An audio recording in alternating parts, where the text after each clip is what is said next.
retour des vacances. Bonjour à tous, de retour de vacances, oui, et on revient un peu après la guerre, en sachant que Exactement. on a déjà pris des positions, mais on pouvait être un peu plus gourmand et vouloir en prendre plus parfois. Effectivement, il s'est passé une très belle semaine. Comme on peut le voir, si on zoome tout de suite Non, ou... avant de zoomer, il faut juste préciser que par rapport au point pivot qu'on avait montré la dernière fois, ben voilà, le point pivot ici, les niveaux qu'on a, ce sont les niveaux de toute l'année, et ça doit être mis à jour l'année prochaine, en 2023. Et là maintenant, on n'a toujours même pas retrouvé le support S1, le support qui est à 26 291 dollars. Et notre point pivot, il est à 47 600 dollars. Ça, il ne faut pas l'oublier. C'est ça. Mais en unité de temps plus petite, on peut voir que les points de pivot ne sont pas pareils. Ici, c'est calculé sur toute l'année. Si on descend Pe- en mensuel, c'est aussi pour toute l'année, mais en Mais daily, juste avant, peut-être rapidement en weekly, je me dis, pour vraiment atteindre les 48 000 ici, si on trace un petit peu le narratif super bullish qui pourrait nous pousser, on n'a pas vraiment le temps de former des vraies structures. On aura déjà les nouveaux pivots de l'année suivante qui seront formés. là, Du tu coup, spécules sur le fait que dans 2 mois, on ne peut pas gagner le pivot. Moi, je me dis, on est dans l'univers des cryptos, donc parfois il y a des choses qui peuvent être des exceptions à la règle et on peut être surpris tout le temps. un Mais retour sur S1, voire au-dessus des 100, me paraît déjà plus probable que le pivot bleu, un pivot central.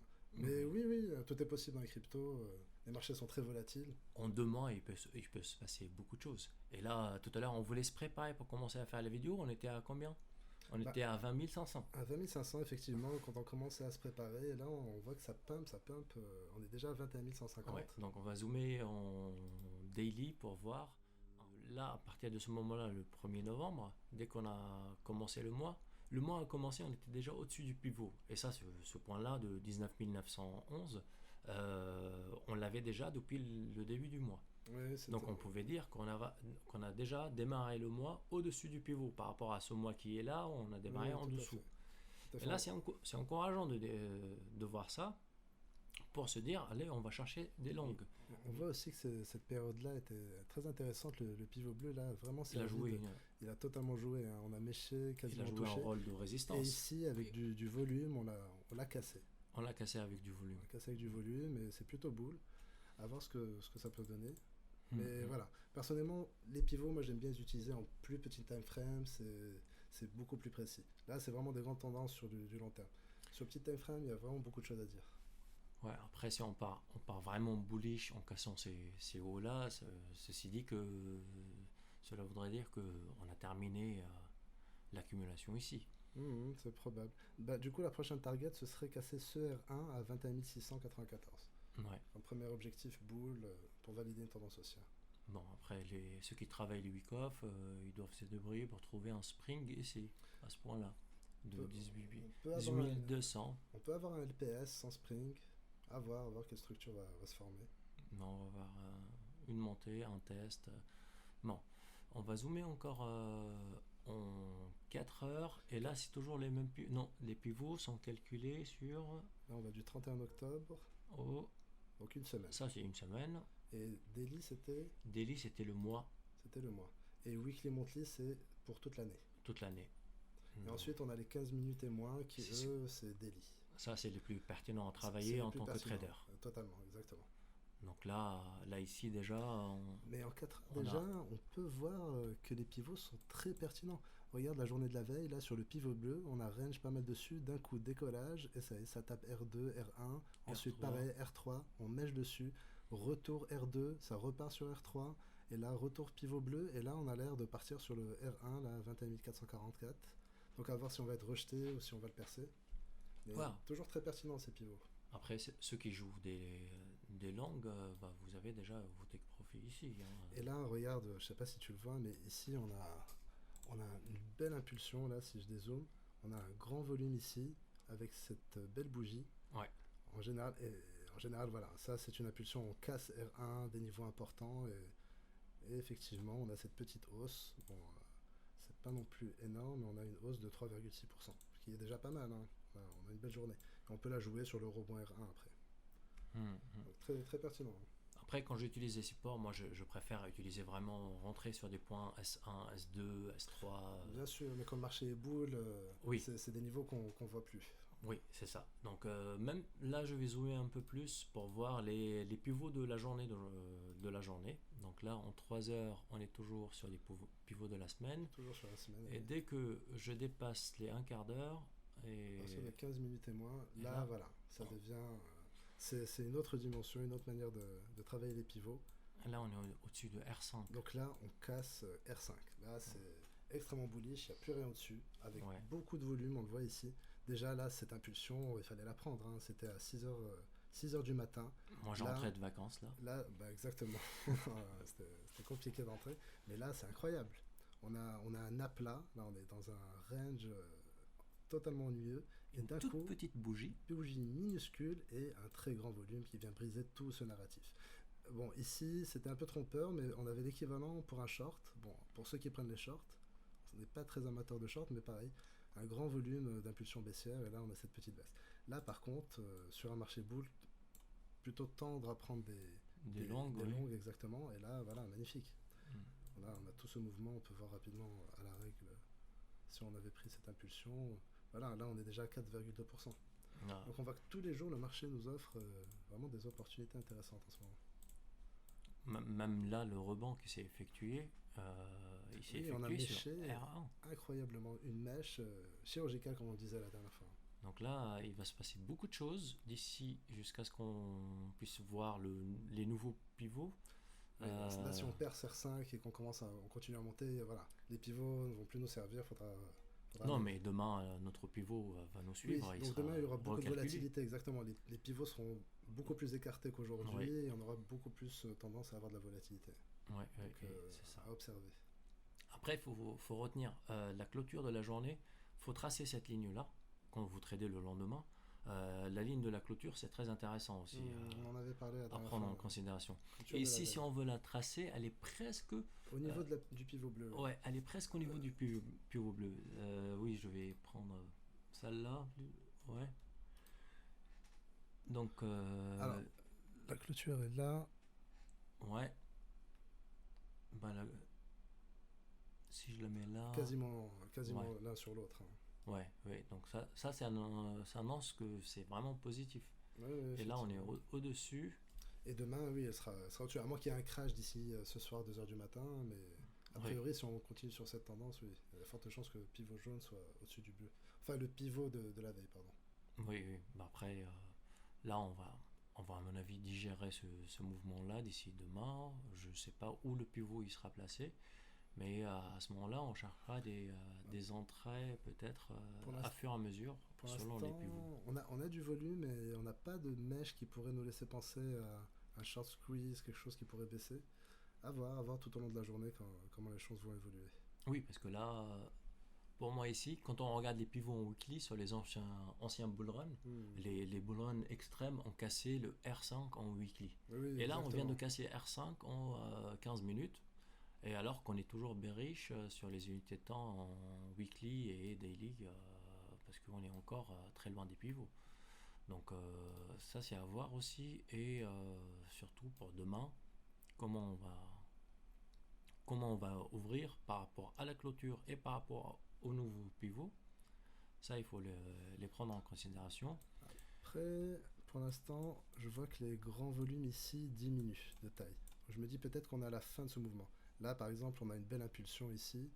On aurait pu rentrer là avec ce très grand volume euh, qui nous aurait donné ici 2%.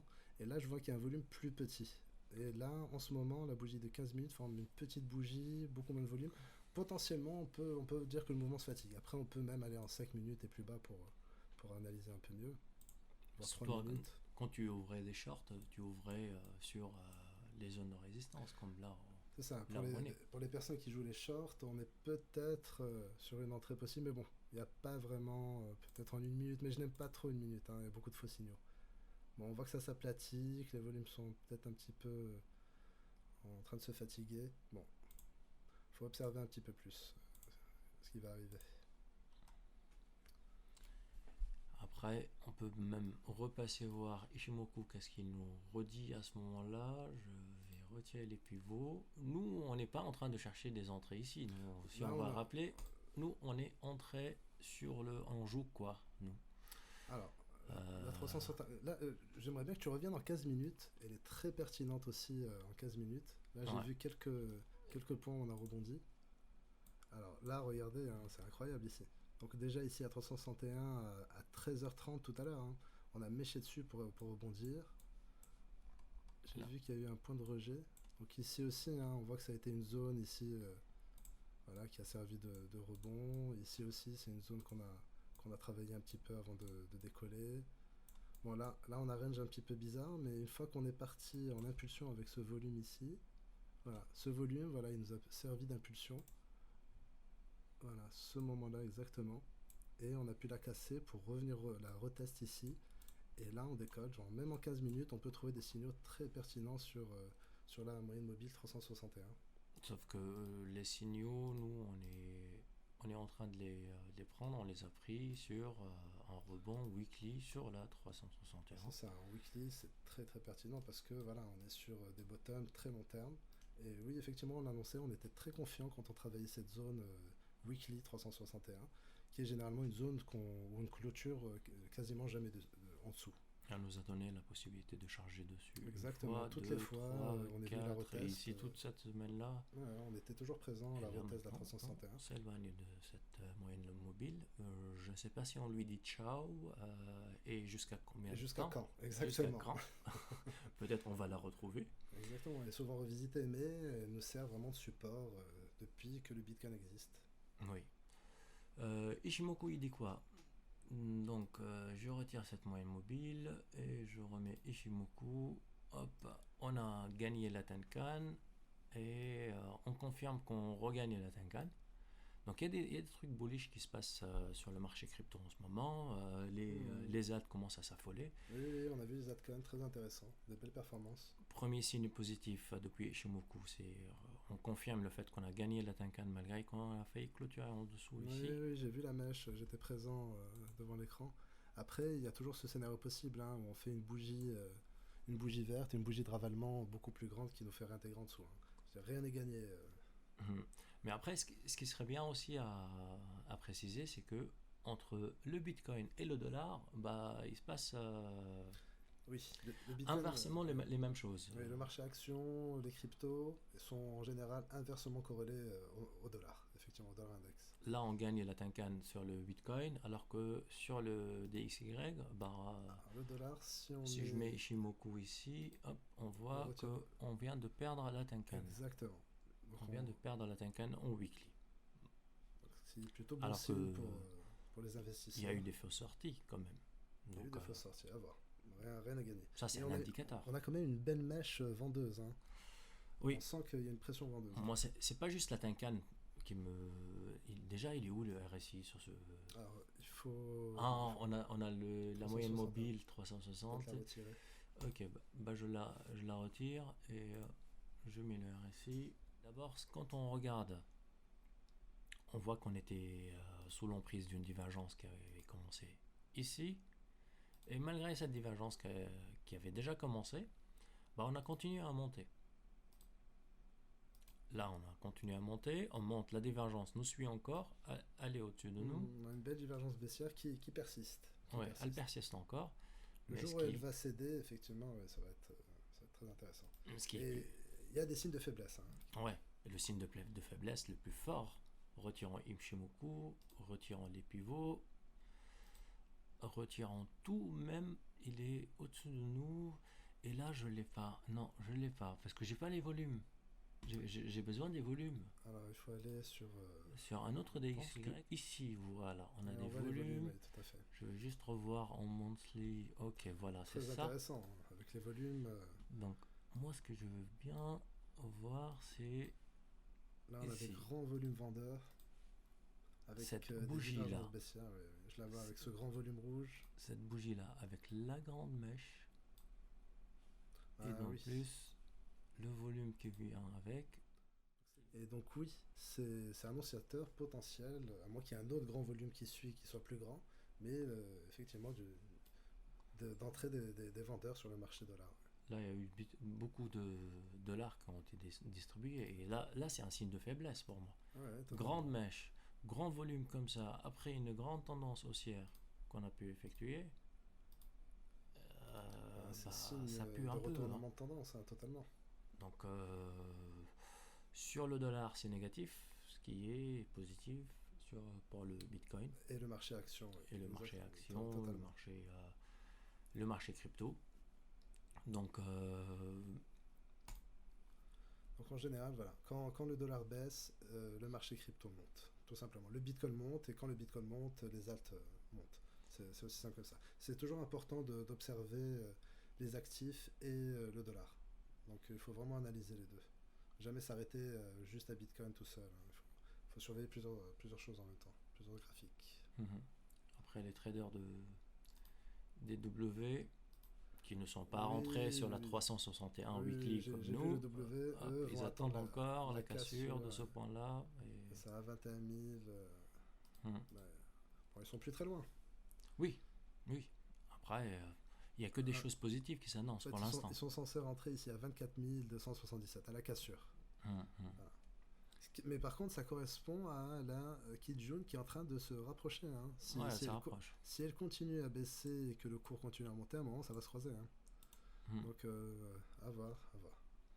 Bon, on verra ça dans les vidéos prochainement. Parce que là, pour l'instant, on a revu Ishimoku, on a revu les pivots, on a fait un petit point de rappel sur les pivots, comment les travailler, et on a vu le DXY qui commence un peu à piquer du nez. On peut regarder peut-être un petit peu les altcoins, parce qu'en général, quand Bitcoin fait des grands mouvements, c'est beaucoup plus prononcé sur les altcoins. Et voilà, le maître des altcoins, si je peux me permettre, c'est Ethereum. Et Mhm. on voit que, voilà, qu'il a des mouvements beaucoup plus agressifs, plus volatiles que Bitcoin. Il est déjà au-dessus de S1, il a fait une percée au-dessous, là il vient la retest ici, qui sert de zone de rebond, et là il est parti. Et Mhm. pour les traders de W, ben, on n'est pas loin d'arriver, voilà, ici, si on continue comme ça, Au fameux W. fameux W à 1937. Donc à voir si ça continue. Et voilà, on peut faire les mêmes analyses en 15 minutes. Ethereum était très intéressant aussi. J'ai jeté un coup d'œil tout à l'heure. Donc pareil, il a cassé R5. Et comme Bitcoin, voilà, il a l'air de vouloir partir. Et on voit qu'ici aussi, le pivot bleu a servi de support. On a retravaillé R2. On est parti directement sur R2. Qui a retest R3. Qui est Rebond sur R1. rebond sur R1. Et cassure de tous les niveaux avec un petit travail sur R4 ici. Cassure du R5. Et cassure de R5 voilà, qui est très très bullish. Et on Ça voit, fait longtemps qu'on n'a pas vu une cassure de R5. oui, oui, ça fait un petit bout de temps. Un petit bout de temps. C'était pendant le bull run, hein, la dernière fois, hein. Oui, nous on voyait des cassures de R3 à la baisse, de S3 plutôt. Exactement, on voyait même des S5 se faire casser. Donc oui, là on était plus trop habitué à ça cette dernière année. Donc oui, ça a l'air de repartir bull petit à petit. Donc pour l'instant, les signaux sont vraiment en petit time frame. Sur les grands time frame, il y a encore un petit peu de travail quand même. Mhm. C'est pas encore gagné. Mais pour l'instant, oui, il y a de l'espoir dans les marchés. Après, on ne traite pas l'espoir, hein. Je veux dire, ça, c'est vraiment pour garder une note positive. Mais oui, oui, on peut dire que les marchés, les acheteurs commencent à entrer à nouveau sur les marchés, oui. Très bien, très bien. Et est-ce qu'on peut dire que la vidéo est terminée maintenant? Oui, je pense qu'on peut s'arrêter là. On a dit pas mal de choses. On est revenu sur des choses qu'on avait dit par le passé. Mhm. Donc, on va continuer, peut-être à vous présenter de nouveaux indicateurs, de nouvelles façons d'analyser les marchés, revenir sur ce qu'on a déjà utilisé, on verra bien. Revoir des altes. Revoir des alts, oui, oui, sur le marché des alts, il y a beaucoup de choses à dire aussi. On va, Ouais. on va y revenir. Mais notre ligne directrice reste quand même le Bitcoin. Le Donc, Bitcoin, voilà, c'est le maestro, c'est le chef d'orchestre, c'est lui qui donne la direction. donc voilà, sur ce, on vous dit à très bientôt. Merci de nous avoir écoutés jusqu'à la fin. N'oubliez pas de vous abonner, de liker la vidéo si elle vous a plu. Ouais, ça nous aide à être mieux référencés par rapport à YouTube et à essayer de grandir avec vous et à continuer à faire des analyses ensemble avec ce format de discussion. C'est en fait, on parle jamais de la chaîne, mais ce format-là, on le fait nous depuis bien longtemps. Sauf qu'on a juste mis un microphone et on a commencé à parler et à Ça, continuer à faire ce qu'on faisait Exactement, exactement. C'est des discussions qu'on a déjà de base au quotidien depuis un petit bout de temps. À chaque C'est fois, on se retrouve, c'est on ça. regarde les chartes ensemble, on discute. Exactement. On échange à peu près de la même façon, avec les mêmes outils. On s'est dit, bon, bah, pourquoi pas partager ça pour tout le monde. Si d'autres personnes sont intéressées à faire des commentaires dessus, discuter avec nous, n'hésitez pas aussi. Donc voilà, c'est comme ça on grandit grâce à vous. Merci pour votre soutien et on vous dit à très bientôt. Ciao. Ciao!